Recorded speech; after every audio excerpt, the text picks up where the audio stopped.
नमस्कार माझ्या सर्व ताईंना आराध्य मराठी रेसिपीमध्ये आपल्या सर्वांचे स्वागत आहे। मैत्रिणींनो, थंडीचे दिवस चालू आहे आणि त्यामुळे ते असं गरमागरम पोटामध्ये ते जायलाच पाहिजे। म्हणजे शरीराला असे गरम गरम जेव्हा खातो तेव्हा खूप छान आपल्याला वाटते, म्हणजे आणि आपल्या शरीरामध्ये उष्णताही तयार होते। त्यामुळे असं गरम गरम काहीतरी खाल्लंच पाहिजे। तर त्यासाठी आज म्हटलं चला बनवूया मस्त अशी मंचाव सूप। हे फक्त आपण शक्यतो हॉटेलमध्येच खाल्लं जातं। तर मी ना हॉटेलला गेल्यानंतर कधीच ना म्हणजे जास्त दुसरं काही न मागवता फक्त माझा आवडतीचा मेनू असेल तर हाच आहे, म्हणजे हे सूप। मी हॉटेलला गेले आणि कधी हे मागवलं नाही असं कधी झालंच नाही। तर हे शक्यतो ना आपल्याला याची हॉटेलमध्येच खाल्लं जातं। घरी काय आपण बनवत नाही शक्यतो, कारण हे बनवणं इतकं सोपं वाटत नाही। तर मी म्हटलं चला आज घरीच बनवूया आणि मस्त हॉटेलचीच मजा घेऊया। तर इथे मी मस्त कढईत पाणी उकळून घेतलेलं आहे आणि त्यामध्ये हे हक्का नूडल्स जे भेटतं बाजारामध्ये ते टाकून घेतले आहे। थोडेसे जरी टाकले तरी भरपूर सारं होतात ते।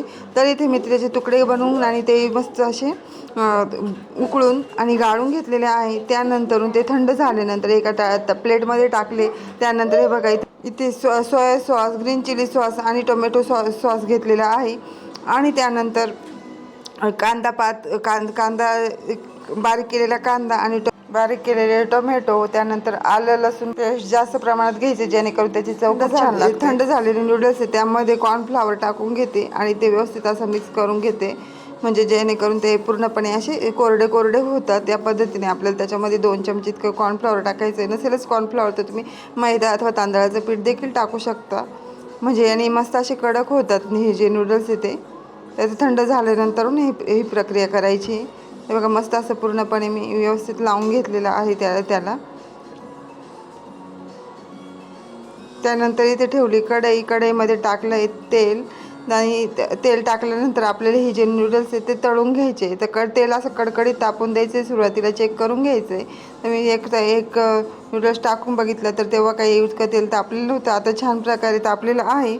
आणि त्यानंतर आता हे छान प्रकारे असे नूडल्स तळून घेते, तर पूर्ण कडक होईल या पद्धतीने ते तळून घ्यायचे। जर मध्ये कच्चे राहिले तर मग नूडल्स पण कच्चे राहतात, खायला असे ते कुरकुरीत लागत नाही।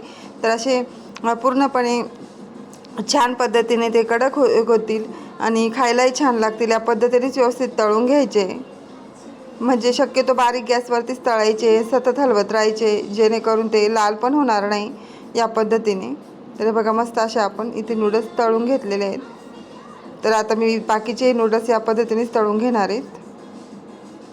आता सर्व नूडल्स माझे तळून झाले। त्यानंतर पुन्हा मी त्याच कढईमध्ये थोडंसं तेल टाकून घेतलेलं आहे आणि त्यानंतर आलं लसूण भरपूर घेतलेलं आहे, त्याची पेस्ट टाकलेली आहे आणि बारीक केलेला कांदा टाकून घेते, तो पण पूर्ण असा परतून घेतला आहे। त्यानंतर टोमॅटो पण व्यवस्थित परतून घ्यायचा आहे। तर हे पदार्थ व्यवस्थित परतून घ्यायचे जेणेकरून त्यातील कच्चेपणाही गेला पाहिजे, व्यवस्थित ते परतले पाहिजे, नाहीतर ते सूपमध्ये टचटच दाताखाली लागतात, मग ते चांगलं काही लागत नाही। तर व्यवस्थित असे पूर्णपणे ते परतून घ्यायचे। थोडंसं मीठ पण टाकून घेतले नॉर्मलचं त्याच्यामध्येच।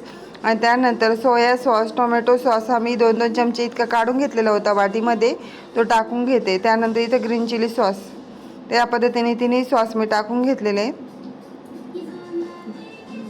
जसं तुमचं म्हणजे सूपचं प्रमाण असेल त्या पद्धतीने तुम्ही सॉस कमी जास्त करू शकता आवडीनुसार।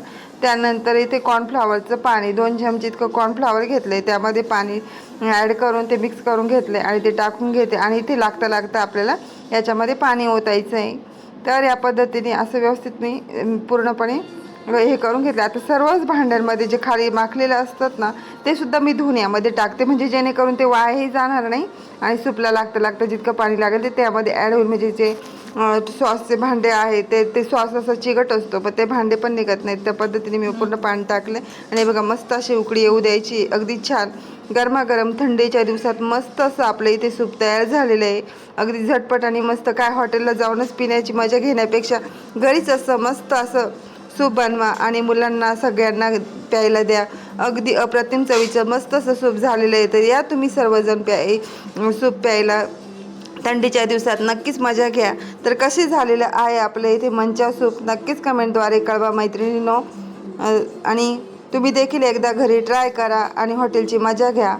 तर माझ्या मुलांना देखील इतके हे सूप आवडतं, इतके छान आणि मस्त असं अगदी हॉटेलसारखंच हे सूप तयार झाले. तर तुम्ही देखील एकदा बनवून बघा आणि कशी वाटली आपली सूप रेसिपी नक्की कमेंटद्वारे कळवा.